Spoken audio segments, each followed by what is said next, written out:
Well guys, कहानी की शुरुआत न्यूयॉर्क में यूएनआईसीएफ के हेडक्वार्टर से होती है। जी हाँ, हम कहानी के मेन लीड वैंसू को देखते हैं जो हवाई ग्रुप की चेयरमैन थी और अभी वो अपने एक फाउंडेशन जिसका नाम नाव फाउंडेशन था उसके बारे में बताने यूएनआईसीएफ आई होती है। जहां वो बताती है कि कैसे उसका नाव फाउंडेशन वार में घायल हुए औरतों और बच्चों की मदद करता है। वहां पर उसके काम की बहुत तारीफ की जाती है। वैंसू अपना काम खत्म करके जब वहां से फिलीपींस की तरफ जा रही थी तभी उसकी सेक्रेटरी यून, जो काफी ज्यादा डरी हुई थी, उसके पास आकर उसे बताती है कि उसके लिए डायरेक्ट आईएसआईएस की तरफ से धमकी आई है कि अगर वो कल फिलीपींस में होने वाली मीटिंग में गई तो वो उसको मारने की कोशिश करेंगे। यूं लग रहा था कि वैंसू इस धमकी से डर जाएगी, मगर इसका उल्टा होता है क्योंकि वैंसू किसी भी हाल में मीटिंग में जाने वाली थी जहां उसकी सास मिरैन भी आने वाली थी। और ये बात जानने के बाद वैंसू को अच्छा नहीं लगता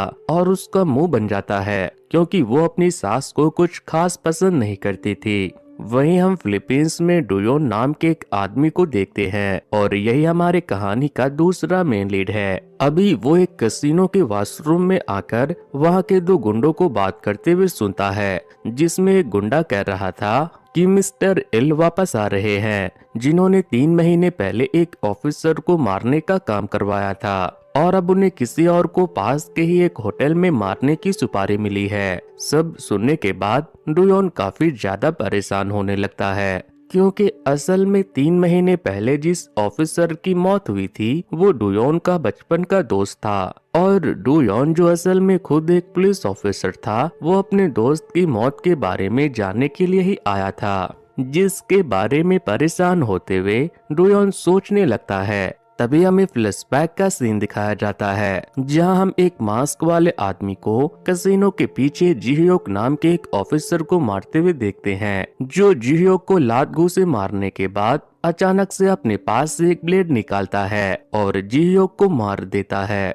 तब तक डुयोन भी भागता हुआ वहां आ जाता है, पर मास्क वाला शख्स उससे लड़ते हुए उसे गिराता है और वहां से भाग जाता है। तब तक जिह्योक की जान नहीं गई होती, इसलिए डुयोन उसको अपने हाथों में समेटकर उससे कहता है कि हिम्मत रखो, मगर जिह्योक उसके बाहों में ही अपना दम तोड़ देता है। उसके बारे में और जानने के बाद डुयोन स्टाफ जैसे कपड़े पहनकर उनके बॉस के रूम में जाता है। तब उसकी नजर मिस्टर पार्क पर पड़ती है। वो असल में हवाई ग्रुप का सेक्रेटरी डायरेक्टर था, जो वहाँ एक पैसे से भरा बैग लेकर उसी कैसीनो के ओनर से मिलने आया हुआ था।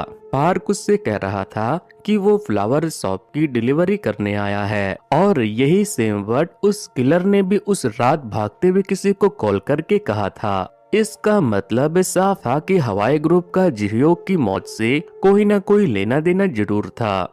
अगले दिन जब वैंसू अपने होटल से निकलकर एक ज्वेलरी शॉप के पास जाती है तो वहां खुशी का माहौल था और सब वैंसू को देखकर बहुत खुश हो रहे थे। पर तभी अचानक से एक गोली आकर वैंसू के सामने खड़ी लड़की के लगती है, जो असल में एक स्नैपर ने वैंसू को मारने के लिए चलाई थी, मगर वो अपना निशाना चूक गया था। वैंसू ये देखकर बहुत डर जाती है और अब तक जहां सब खुश थे ये देखकर इधर उधर भागने लगते हैं। उसी जगह हम डुयोन को भी देखते हैं, जिसे इस बारे में पता था कि उस जगह पर कुछ तो होने वाला है। तब डुयोन स्नैपर की तरफ फायर करते हुए वैंसू को बचाकर कार में बैठाता है और वहां से भागने लगता है। तब वो खुद भी थोड़ा घायल हो गया था, लेकिन उनकी किस्मत शायद खराब थी क्योंकि रास्ते में उनकी कार खराब हो जाती है। पर तब तक वो स्नैपर से काफी आगे आ गए थे। डुयोन जब कार को चेक करता है तो उसकी कार में एक जीपीएस लगा हुआ था, जिसको देखकर उसे समझ आ जाता है कि वो ज्यादा देर तक उस लोकेशन पर नहीं रुक सकते। इसलिए वो वैंसू से उसके घर चलने को कहता है, जिस पर वैंसू भी मान जाती है। डुयोन घर पहुंचकर वैंसू को फोन देते हुए कहता है कि वो जिस पर सबसे ज्यादा भरोसा करती है उसे कॉल करके एम्बेसी में बुला ले। पर वैंसू को किसी का भी नंबर याद नहीं था। तब डुयोन अपने घाव पर पट्टी बांधने लगता है, पर दर्द होने की वजह से वो ऐसा नहीं कर पा रहा था, जिसे देखकर वैंसू उसकी मदद करती है और बाद में डुयोन भी टॉवल से वैंसून के चेहरे पर लगा खून साफ करता है। थोड़ी देर बाद दोनों कोरियन एम्बेसी में चले जाते हैं, जहाँ पर किम पहुँच गया था, जो वैंसू के लिए काफी ज्यादा परेशान था, पर शायद उन दोनों में सही से बनती नहीं थी। खैर अभी वो पार्क से उस आदमी को अच्छा रिवॉर्ड देने को कहता है जिसने वैंसू की जान बचाई थी, और इसके बाद में किम वहाँ से वैंसू को लेकर चला जाता है। अब कार में हम देखते हैं कि किम और वैंसू की असल में उतनी नहीं बनती जितना वो बाकी लोगों के सामने दिखते थे। असल में तो वो एक दूसरे से सही से बात भी नहीं करते थे। वहीं पार्क भी अब डुयोन के बारे में पता लगाकर उसको मिलने के लिए बुलाता है। तब वो डुयोन से वैंसू का सिक्योरिटी गार्ड बनने के लिए कहता है। वहीं हम वैंसू को देखते हैं जो जब मीरैन से जाकर मिलती है तो मीरैन उसका हालचाल पूछने की जगह उसे कल की पार्टी में जाने को मना करती है, ताकि उसे नौ फाउंडेशन के लिए फंड ना मिले। साथ ही वो उसे पैसे से भरा एक बैग भी देती है ताकि वैंसू चाइनीज कंपनी से जाकर डील करे। मगर वैंसू किसी भी चाइनीज कंपनी के साथ डील करना नहीं चाहती थी, इसलिए वो मीरैन से ज्यादा बात ना करते हुए वहाँ से चली जाती है, जिससे मीरैन को बहुत ज्यादा गुस्सा आता है। तब मीरैन के पास हैंग सैंग आता है जो उसका सेक्रेटरी था, जिससे गुस्से में मीरैन कहती है कि वो चाहती है कि हैंग सैंग वैंसू को मरवा दे।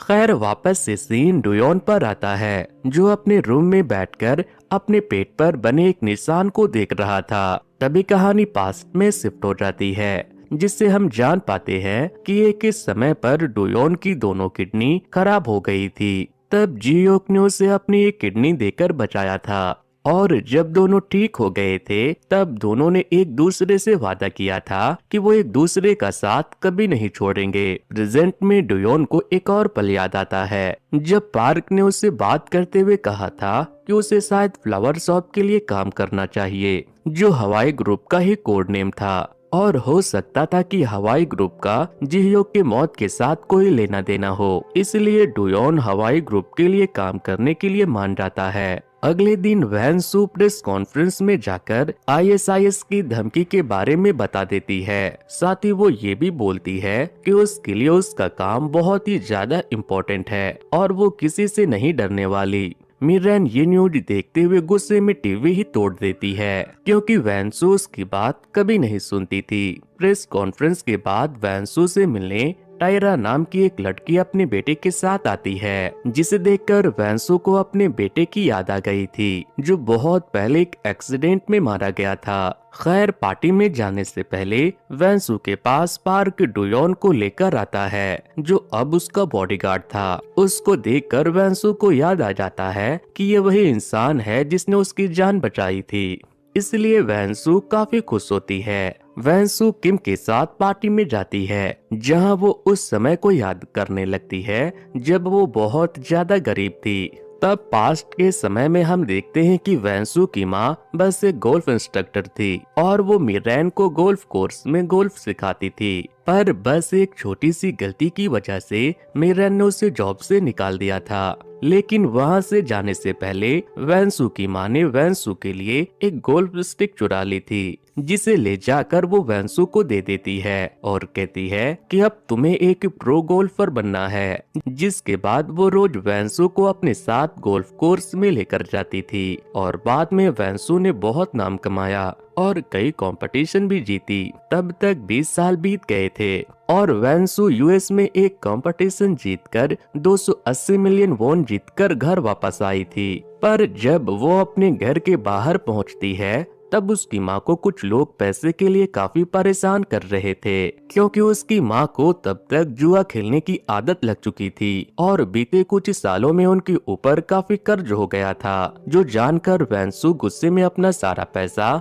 उन लोगों को दे देती है और बाद में अपनी माँ और भाई से बिल्कुल बात बंद कर देती है। जिसके बाद वो जितना भी पैसा कमाती है वो सब चैरिटी में डोनेट कर देती है। उसी समय उसने 9 फाउंडेशन की शुरुआत की थी और अब वो उस पार्टी में आई थी। वहाँ पर सब उसे बहुत ज्यादा खुश होते हैं। तब टायरा किम को इशारे करते हुए अपने साथ रूम में ले जाती है, जहाँ वो दोनों एक दूसरे को किस करने लगते हैं, क्योंकि उन दोनों का काफी समय से अफेयर चल रहा था। वहीं बाहर टायरा का बेटा उसे ढूंढते हुए वैंसू के पास जाता है और उसे टायरा को ढूंढने को कहता है। तब वैंसू उसे ढूंढते हुए उस रूम में पहुंच जाती है जिसमें किम और टायरा थे और वो उन दोनों को साथ में देख भी लेती है। उसको देखने के बाद किम और टायरा दोनों काफी ज्यादा डर गए थे, पर वैंसू को इस बात से कोई भी फर्क नहीं पड़ता। वो बस इतना कहती है कि अगर उसकी जगह कोई और उन्हें देख लेता तो शायद बहुत बड़ा बवाल हो सकता था। ये बात सुनकर किम और टायरा दोनों बहुत ज्यादा शॉक हो जाते हैं। टायरा उससे पूछने की भी कोशिश करती है कि वो कब से उस बारे में जानती है, पर वैंसू से ज्यादा बात ना करते हुए वहां से अंदर वापस पार्टी में जाकर किम के साथ नॉर्मली डांस करने लगती है, जिससे किम बहुत ही ज्यादा शौक था। उसके घर पे जाने पर मिरेन वैंसू के तकिया फेंक कर मारती है और उससे पूछती है कि उसको कब से वैंसू और टायरा के बारे में पता था, पर वैंसू से इस बारे में कोई बात नहीं करना चाहती थी। मिरेन को लग रहा था कि वैंसू किम के बारे में जानने के बाद उसे डिवोर्स लेगी, जिससे मिरेन के पति की कंपनी जिसको उसने वैंसू को दे दिया था उसकी रेपुटेशन खराब हो जाएगी। जिसके साथ ही वहां से सीन पास्ट के 2011 में शिफ्ट होती है, जहां अफ्रीका में एक वॉलेंटियर के रूप में जाने पर वैंसू की मुलाकात किम से हुई थी, जो असल में फाउंडेशन को पैसा देने के लिए वहां पर आया था। वहां पर वो वैंसू को देखकर उसके प्यार में पड़ जाता है, साथ ही वैंसू को भी उससे प्यार हो गया था। इसलिए वापस साउथ कोरिया में आने के बाद किम वैंसू और उसके भाई जो हवाई ग्रुप में ही काम करता था उसको मिरेन से मिलवाता है, जहां पहले तो मिरेन उन दोनों का गरीब होने की वजह से काफी मजाक बनाती है, पर वो शादी के लिए मान जाती है। वैंसू एक बहुत ही फेमस गोल्फ प्लेयर थी, साथ ही उन्हें अपनी कंपनी के लिए एक मॉडल की नीड थी। इवन उनकी कंपनी ने वैंसू को एक बार स्पॉन्सर भी किया था, इससे उनकी कंपनी का काफी फायदा होने वाला था। वैंसू को ये सब बिल्कुल अच्छा नहीं लगा था, पर बस किम से प्यार करने की वजह से वो इस बेइज्जती के घूंट को पीकर रह जाती है।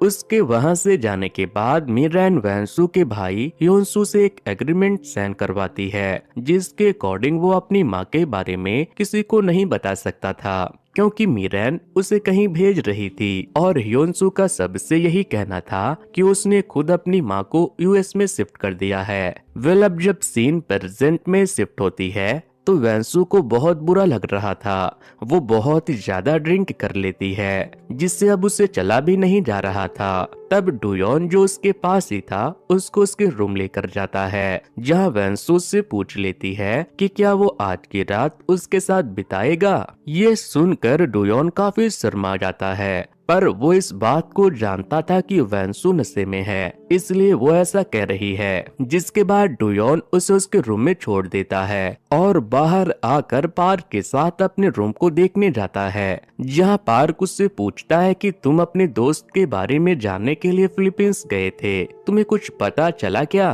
तब डुयोन पार्क की तरफ देखने लगता है और कहता है उसे कुछ पता नहीं चला, वो दोनों और बातें कर ही रहे थे। लेकिन तभी वहाँ पर एक फीमेल बॉडीगार्ड लीजिन आती है, जो डुयोन से कहती है कि वैंसू से बुला रही है। अब ये बात जानने के बाद डुयोन अपना सामान लेकर वहाँ से जाने लगता है, लेकिन तभी धक्के से उसका सामान नीचे गिरता है, जिससे उसमें रखी डुयोन और जियो की एक फोटो गिरकर टूट जाती है, जिसके पीछे एक फ्लश ट्रैप थी, जिसे देखने के बाद डुयोन काफी शौक था। तभी उसे याद आता है कि मरने से पहले जी ह्योग भी किसी फोटो के बारे में बात कर रहा था। ये बात याद आते ही डुयोन तुरंत ही उस फ्लश ड्राइव को टैबलेट में लगाकर देखता है। उसमें असल में 3 वीडियो थी, जिसमें पार्क हवाई ग्रुप के असली मालिक यानी वैंसू के ससुर डुओ की बॉडीगार्ड को अपने साथ कहीं लेकर जा रहा था, जिनके बारे में कॉन्फ्रेंस में बताया गया था कि उनकी मौत हार्ट अटैक से हुई थी। मगर ये वीडियो देखने के बाद डुयोन को माजरा कुछ और लगता है। उसे लग रहा था कि डुओ को किसी ने जान से मारा था और शायद वही इंसान अब वैंसू को भी मारना चाहता है। इसीलिए वो भागते हुए वैंसू से मिलने के लिए जाता है, जहां वो वैंसू से बात करते हुए उससे बोलता है कि उसे कोई जान से मारना चाहता है और उन्होंने ही डुओ को भी जान से मरवाया था। और इस बात का मतलब भी साफ था कि उसके पास जो ईमेल आईएसआईएस से आया था, इवन जो उसके ऊपर अटैक हुआ था, वो भी आईएसआईएस से नहीं बल्कि उसके ही पास के किसी इंसान ने करवाया था जो उसे जान से मारना चाहता था। ये सुनकर वैंसू चौंकते हुए उसकी तरफ देखती है, पर वो ऐसे ही डुयोन की बातों पर भरोसा नहीं कर सकती थी। इसलिए तब डुयोन उसे बता देता है कि उस दिन वो ज्वेलरी शॉप के पास काम से नहीं बल्कि अपनी दोस्त के कातिल को ढूंढते हुए गया था, क्योंकि जिसने उस दिन वैंसू पर अटैक किया था उस इंसान ने जिह्योक को भी मारा था और उसका हवाई ग्रुप से कोई ना कोई लेना देना जरूर है, और इसीलिए डुयोन भी वहां पर आया था। अब ये बात जानने के बाद वैंसू को कहीं न कहीं डुयोन की बात पर भरोसा हो जाता है, पर वो डुयोन के सामने इस बात को जाहिर नहीं करती। दोस्तों, लड़की है ना, थोड़ा भाव तो खाएगी ही ये चुड़ैल। खैर, अब सीन 2 साल पहले पास्ट में जाता है, जहां जिह्योक और डुयोन को उनका कमिश्नर अपने पास बुलाता है, क्योंकि दोनों को प्रेसिडेंट की सेक्रेटरी टीम में भेजा गया था। तब कमिश्नर उनसे कहता है कि उन दोनों को प्रेसिडेंट के सीक्रेट फाइनेंशियल फंड के बारे में भी पता करना है और कमिश्नर को बताना है। फिर 3 महीने पहले अचानक से जिह्योक को डुओ की डेथ की वजह से अब्रॉड में उसके केस के बारे में पता करने को भेजा जाता है, क्योंकि उन्हें लग रहा था कि डुओ का मर्डर हुआ है। पर जिन लोगों ने डुओ को जान से मारा था उन्होंने ही जिह्योक को भी जान से मार दिया था, जिसके बारे में पता चलने पर डुयोक कमिश्नर के पैरों में तक गिर गया था कि वो उसे जाकर जिह्योक के कातिलों के बारे में पता करने दे, मगर कमिश्नर ने उसे मना कर दिया, जिस कारण से डुयोन ने जॉब छोड़ दी थी और वो फिलीपींस में गया था ताकि वो जिह्योक के कातिलों को ढूंढ सके।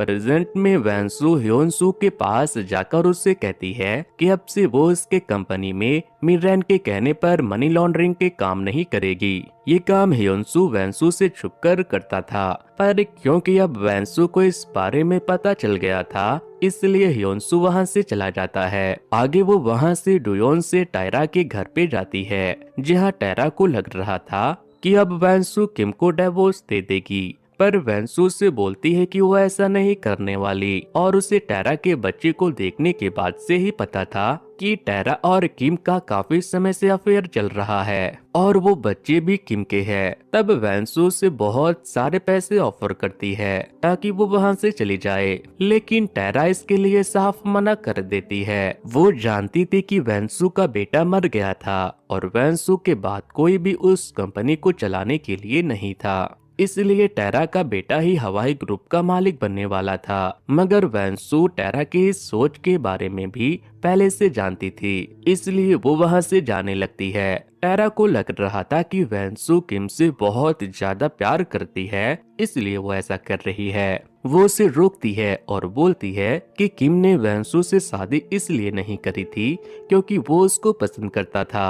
वो बताती है कि वैंसू से पहले वो एक मॉडल के साथ रिलेशन में था, साथ ही किसी और लड़की के साथ इंगेज भी था। उसकी गर्लफ्रेंड की ड्रग्स के ओवरडोज के चलते डेथ हो गई थी, इसलिए उसकी शादी भी टूट गई थी। तब मिरैन ने वैंसू को टीवी पर देखा और क्योंकि वैंसू बहुत ज्यादा डोनेशन करती थी और उसकी पब्लिक फिगर भी अच्छी थी, इसलिए मिरैन ने जानबूझकर किम को अफ्रीका में भेजा था ताकि वो वहां वैंसू को अपने प्यार में फंसाकर उससे शादी करे। ये बात वैंसू के लिए बहुत ज्यादा शॉकिंग थी, पर वो टायरा के सामने कुछ नहीं कहती और वहां से चली जाती है। अगले दिन सब फैमिली फोटो के लिए हवाई ग्रुप के मैंसन में जमा होते हैं, जहां मिरैन ने किम और टायरा के बेटे को भी बुला रखा था, जो देखकर वैंसू को अच्छा नहीं लगता और वो इस बारे में बात करने के लिए मिरैन के पास जाता है। मगर वैंसू कुछ बोल पाती उससे पहले ही मिरैन उसके सामने किम और टायरा के बेटे की डीएनए रिपोर्ट फेंकते हुए बोलती है कि टायरा का बेटा किम का ही बेटा है और वैंसू को भी उससे अपने बेटे जैसा ट्रीट करना चाहिए चाहिए, और अगर वो ऐसा नहीं करना चाहती तो उसे खुद एक बच्चा पैदा करना चाहिए ताकि आगे चलकर वो बच्चा हवाई ग्रुप को बढ़ा सके। मीरेन को इस बात से फर्क ही नहीं पड़ता था कि वैंसू के मन में क्या है, उसे इस समय बस अपनी चलानी थी। इसलिए वैंसू भी कुछ न कहते हुए जाकर फैमिली फोटो खिंचवा लेती है। उस समय डुयोन भी उसे ध्यान से देख रहा था और वैंसू का चेहरा यूं उतरा हुआ देखकर उसे सब समझ आ गया था। अगले दिन डुयोन को कुछ पुरानी सीसीटीवी फुटेज की वजह से ये भी पता चलता है कि डुओ की जान उसके घर में नहीं गई थी। जब उसकी जान गई थी तो वो कहीं और था और इसी वजह से शायद जी-hyuk को भी जान से मारा गया ताकि ये बात सामने न आए। खैर मीरेन वैंसू का शांत चेहरा देखकर बहुत ज्यादा खुश थी। साथ ही वो चाहती थी कि अब वो वैंसू को कंपनी के बोर्ड मेंबर से निकाल दे, पर वैंसू को इस बारे में पता चल जाता है और वो ह्योनसू की मदद से रिपोर्टर में ये बात फैला देती है कि टेरा और किम का अफेयर था जिससे उनका एक बच्चा भी है। ये देखकर मीरेन को काफी गुस्सा आता है, लेकिन तभी वैंसू खुद सबके सामने आकर कहती है कि उसके पति का किसी के साथ कोई अफेयर नहीं है और वो दोनों एक दूसरे के साथ बहुत खुश है। पर हाँ, टायरा को जो बच्चा है वो असल में डुओ यानी किम के डैड का है। वैंसू ने सारा का सारा गेम उल्टा मीरेन के ऊपर ही डाल दिया था, जिससे मीरेन को बहुत ज्यादा गुस्सा आता है क्योंकि अब मीरेन और टेरा की बहुत बदनामी होने वाली थी। पर किम अब सेफ था। वहीं टेरा और उसकी मदर भी न्यूज को देखने के बाद काफी शर्मिसार हो जाते हैं। वहीं कॉन्फ्रेंस हॉल में डुयोन को काफी हंसी आती है। साथ ही उसे समझ आ गया था कि वैंसू से पंगा लेना इतना ज्यादा आसान नहीं है। इसके बाद जब डुयोन वहां से वैंसू को घर लेकर जाता है तो मीरेन जो अपने सेक्रेटरी हान के साथ वहां पर बैठी हुई थी, वो वैंसू से कहती है कि वो उसे अब कंपनी से निकाल कर रहेगी, जिस पर अब वैंसू से जवाब देती है कि अगर उसने ऐसा करने की कोशिश भी की तो वैंसू इस बार प्रेस कॉन्फ्रेंस बुलाकर मीरेन के मनी लॉन्ड्रिंग के बारे में सबको बता देगी, जिसके बाद मीरेन तो जेल में ही जाएगी और सरकार कंपनी को एक्वायर कर लेगी। ये सुनने के बाद मीरेन के पास वैंसू से दूर रहने के अलावा कोई रास्ता नहीं बचता।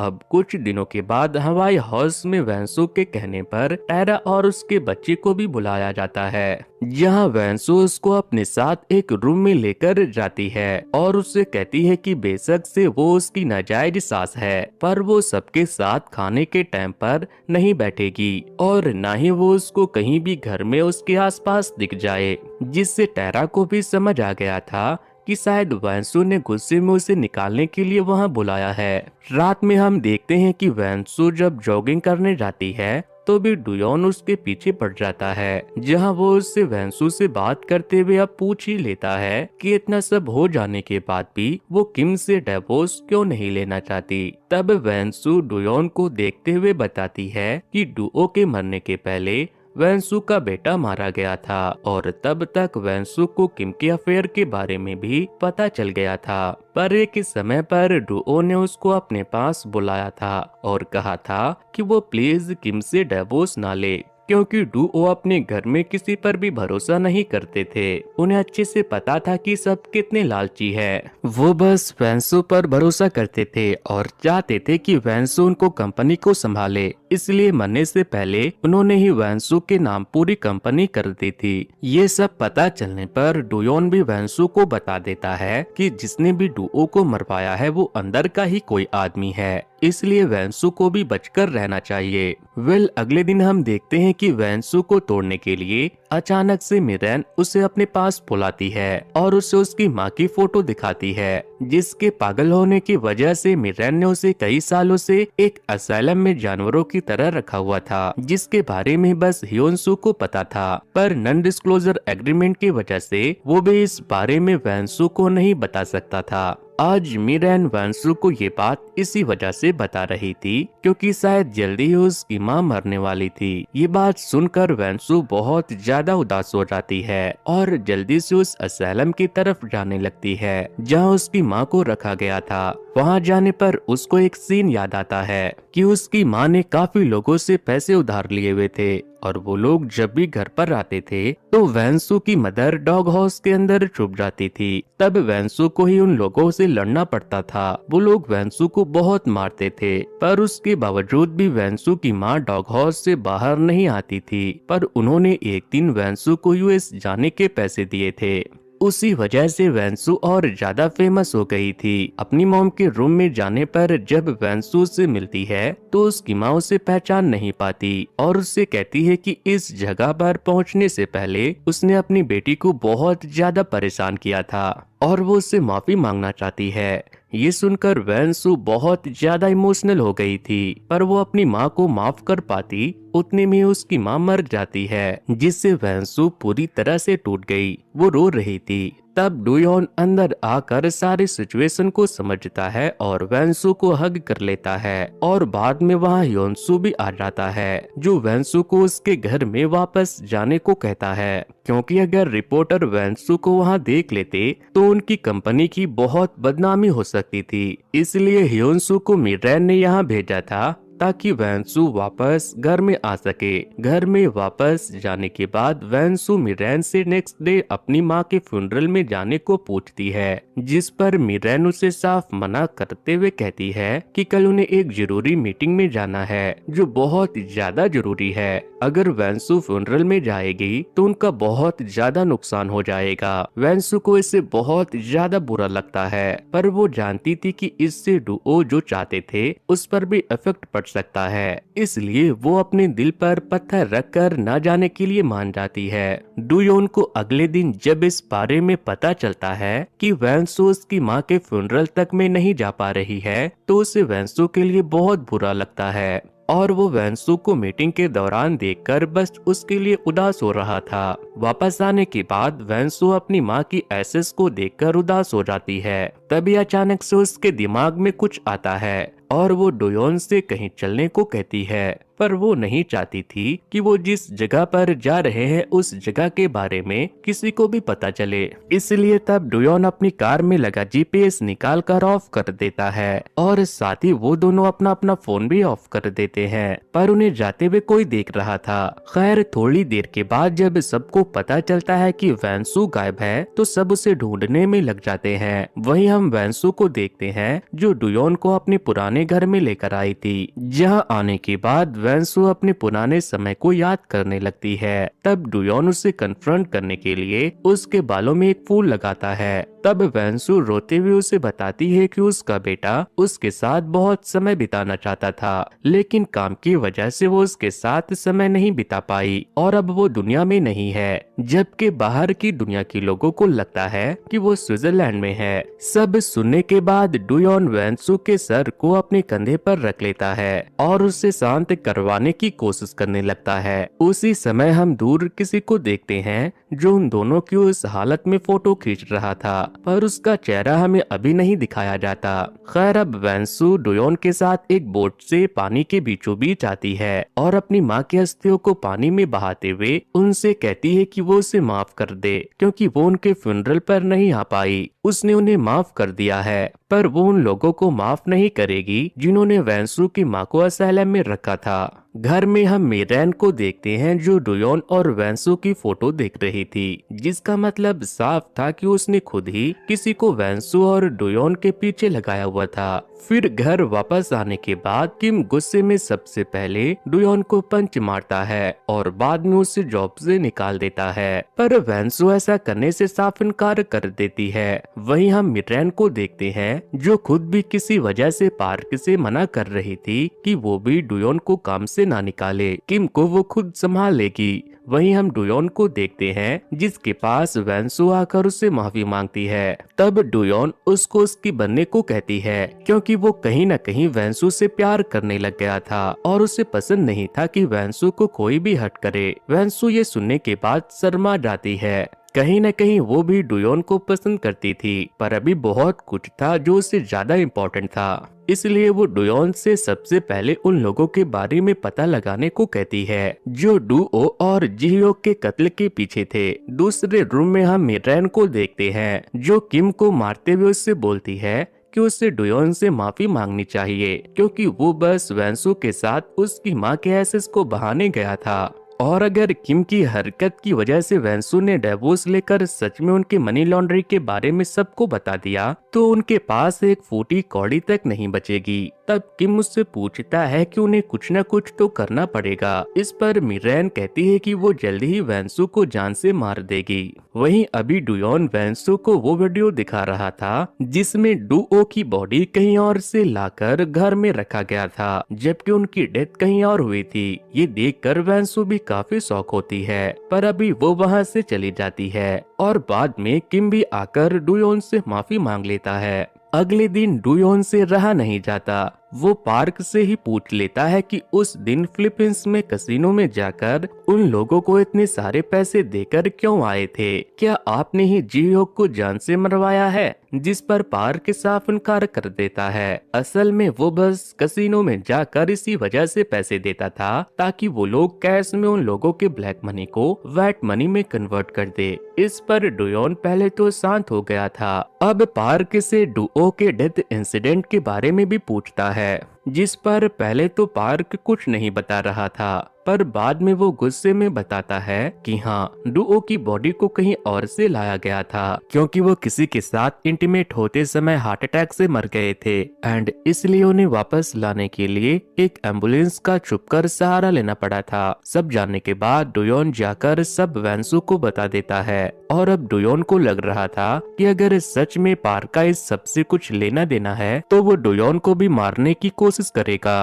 अब अगले दिन हम देखते हैं कि वेंसू अपने फाउंडेशन के बच्चों के साथ लंच करने जाती है, जो बच्चे उसे बहुत ही ज्यादा पसंद करते थे। इवन वो उसके लिए बहुत सारे स्केच भी बना कर लाए थे, जिसे देखकर वेंसू को भी बहुत अच्छा लगता है। वो वहाँ पर बच्चों से बातें करते हुए बहुत एंजॉय करती है। बाद में जब वो घर जा रही होती है तभी अचानक से कुछ ड्रोन्स उनका पीछा करना चालू कर देते हैं, जिसे थोड़ी ही दूर से कोई कंट्रोल कर रहा था। उन ड्रोन में एक्सप्लोसिव लगे थे जो उनकी कार के पास आकर फटने लगते हैं। तब जैसे तैसे डुयोन कार संभालते हुए ड्रोन से बचने लगता है, पर एक ड्रोन उनकी कार पर आकर लग जाता है, जिससे कार का बहुत बुरा एक्सीडेंट हो गया था। तब हम देखते हैं कि उन ड्रोन्स को कोई और नहीं बल्कि लीजिन यानी वो फीमेल बॉडीगार्ड कंट्रोल कर रही थी, जो अक्सर उन लोगों के आसपास ही रहती थी। वेल अभी वो जल्दी से अपनी बाइक लेकर चेक करने आती है कि वेंसू और डुयोन मरे या नहीं। तब उन लोगों को बेसुध हालत में देखकर उसे लगने लगता है कि वो मर गए। तब वेंसू की कार भी फटने वाली थी, इसी वजह से ली जिन वहाँ से अपनी बाइक भगाते हुए चली जाती है। तभी हम डुयोन को देखते हैं जो अभी भी जिंदा था और जैसे तैसे वो हिम्मत करते हुए बाहर आता है। और बाद में जब वो देखता है कि कार एक्सप्लोड होने वाली है तो जल्दी से वो गाड़ी से वेंसू को बाहर निकालता है, पर कार के एक्सप्लोड होने पर कार से निकले बहुत सारे मेटल्स डुयोन के पीठ में घुस जाते हैं। डुयोन बहुत ज्यादा घायल हो चुका था, पर ऐसे में भी वो पहले वेंसू को देखता है और जब उसे लगता है कि वेंसू सही है तो वो वहाँ बेहोश हो जाता है। तब तक वहाँ एम्बुलेंस आ गई थी जो उन दोनों को अपने साथ हॉस्पिटल लेकर चली जाती है, जहाँ लीजिन भी थी। तभी डॉक्टर डूजिन की सर्जरी करके आता है और पार्क को बताता है कि अगर मेटल पीस 1 सेंटीमीटर भी आगे जाता तो डुयोन के लंग्स पंक्चर हो जाते, पर अब वो खतरे से बाहर है। ये सुनकर पार्क को तो खुशी होती ही है, पर लीजिन ये सुनकर सही नहीं लग रहा था। वहीं हम वेंसू को देखते हैं, उसे भी होश आ गया था। उसके सामने उस समय किम बैठा हुआ था। तब वेंसू से डुयोन के बारे में पूछती है। किम भी उसे बता देता है कि डुयोन सही है, जिसके बाद वो डुयोन के रूम की तरफ जाने लगता है। वहीं हम लीजिन को देखते हैं जो डुयोन के रूम में थी, जहां वो उसको वापस मारने की कोशिश करने वाली थी। तभी वहां किम आ जाता है जो उससे पूछता है कि वो वहां क्या कर रही है, मगर लीजिन उसे बहाना बना देती है। साथ ही वहां पर कैमरा भी लगा हुआ था, इसलिए लीजिन घबराते हुए बाहर जाकर किसी को कॉल करती है और बताती है कि उनका मिशन फेल हो गया। वहीं अगले दिन हम हैन और मिरेन को देखते हैं जिन्होंने कमिश्नर को बुलाया था, जहां मिरेन कमिश्नर से जल्दी अटैकर को ढूंढने को कहती है, पर साथ ही वो हैन के आंखों से कुछ इशारा भी करती है, जिसे देखकर हैन कमिश्नर को लेकर रूम के अंदर चला जाता है और उन्हें पैसे से भरा लिफाफा देता है। जो इसलिए था ताकि कमिश्नर इस इंसिडेंट को नॉर्मली टाल दे, क्योंकि जब भी वैंसू पर अटैक होता था तो कंपनी के शेयर्स गिरने लगते थे। जिसके साथ ही सीन वहां से डुयोन पर आता है, जो अपने हॉस्पिटल बेड पर नहीं था। इतना घायल होने के बाद भी उसने अपनी एक साथी ऑफिसर से उस समय की सीसीटीवी फुटेज मंगवाई थी जब उनकी कार पर अटैक हुआ था। दूसरी तरफ हम किम को देखते हैं, जो वापस से पार्क को पैसे से भरा बैग देकर एक कसिनो में देकर आने को कहता है। अब वैसे तो आज तक पार्क ने इस काम के बारे में कभी नहीं सोचा था, पर आज जब वो इस काम को करने जा रहा होता है तब उसे डुयोन की बात याद आने लगती है, क्योंकि डुयोन ने उससे बात करते हुए ये भी पूछा था कि तुम्हें कैसे पता कि किम के पैसे किसी कॉन्ट्रैक्ट किलर के लिए नहीं हो सकते।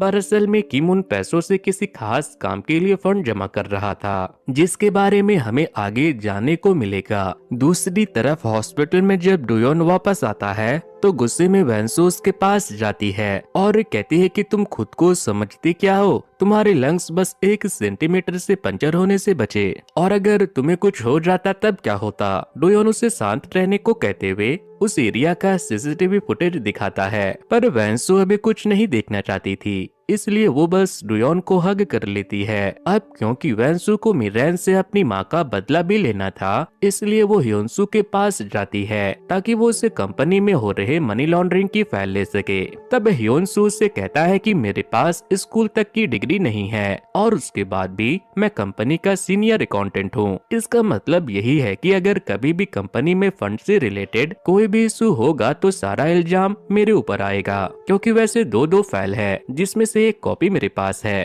पर वो असली नहीं है, और अगर वो मैं तुम्हें दे भी दूं तब मैं ही फंसूंगा, और असली फाइल हान के पास है। जिस पर ह्योनसू हाँ बोलते हुए वहाँ से चला जाता है। अब रात में हम मिरेन को देखते हैं, जो वैन लेकर हान के साथ अपने रूम में चली जाती है, जिन्हें किम भी देख रहा था। और तब सीन पास्ट में जाता है, जहाँ एक दिन छोटा किम मिरेन को हान के साथ सोते हुए देख लेता है, लेकिन मिरेन को इस बात से कोई भी फर्क नहीं पड़ता, क्योंकि डुओ तक को इस बारे में पता था। खैर यही रीजन था कि किम फंड राइज कर रहा था ताकि कभी न कभी वो हान से इस बात का बदला ले सके। वहीं अब तक डुयोन को भी पता चल जाता है कि हान के पास ही वो अकाउंट फाइल है, इसलिए अगले दिन डुयोन मिस्टर हान के पास अपने घर से जाने के बाद उनके घर में जाता है, जहाँ पर मिस्टर हान ने कोई सीसीटीवी नहीं लगाया हुआ था, क्योंकि वो एक लॉयर भी थे और इसी वजह से काफी इलीगल मीटिंग उनके घर में होती थी। तब ली जिन की नजर डुयोन पर पड़ जाती है, इसलिए वो मिस्टर हान को भी इस बारे में कॉल करके बता देती है। वहीं डुयोन मिस्टर हान के रूम में जाने के बाद एक प्राइवेट सेफ को देखता है, जिसका पासवर्ड उसे नहीं पता था, इसलिए वो पास की घड़ी में एक स्पाई कैमरा लगा देखता है और घर में फाइल्स को ढूंढने लगता है, जो उसे कुछ ही देर में मिल भी जाती है, जिनको लेकर वो तुरंत वैंसू को दे देता है। तब तक हान को भी इस बारे में पता चल गया था, जिस वजह से वो बहुत ज्यादा गुस्से में आ जाता है, पर कुछ तो ऐसा था जिस वजह से वो ज्यादा गुस्से में भी नहीं था। वहीं डुयोन वो फाइल्स वैंसू को दिखाकर उन्हें अपने पास रखने का फैसला करता है, ताकि वैंसू के ऊपर कोई खतरा ना रहे। तभी अचानक से उनके ऑफिस में प्रोसिक्यूटर आकर ह्योनसू को अरेस्ट कर लेता है, क्योंकि तब तक शायद हान ने भी दूसरी फाइल की मदद से ह्योनसू को फंसा दिया था। तो दोस्तों ये थी इस कहानी का पहला पार्ट। इसके अगले पार्ट में हम देखेंगे कि डुओ क्या सच में संभोग करते हुए मरे थे या फिर उसे किसी ने जान से मार दिया था, और डुयोन की मॉम को असैलम में किसने भेजा था, उनके ऊपर अटैक किसने करवाया था। दोस्तों ऐसे ही बहुत से राज है जो हमें आगे की कहानी में देखने को मिलेगा। तो दोस्तों अगर आप इस वीडियो के सेकंड पार्ट को देखना चाहते हो तो इस वीडियो पे एटलीस्ट 1K लाइक जल्दी से कंप्लीट कर दो। वीडियो पे 1K लाइक कंप्लीट होते ही मैं आप लोगों के लिए इस वीडियो का सेकंड पार्ट अपलोड कर दूंगा।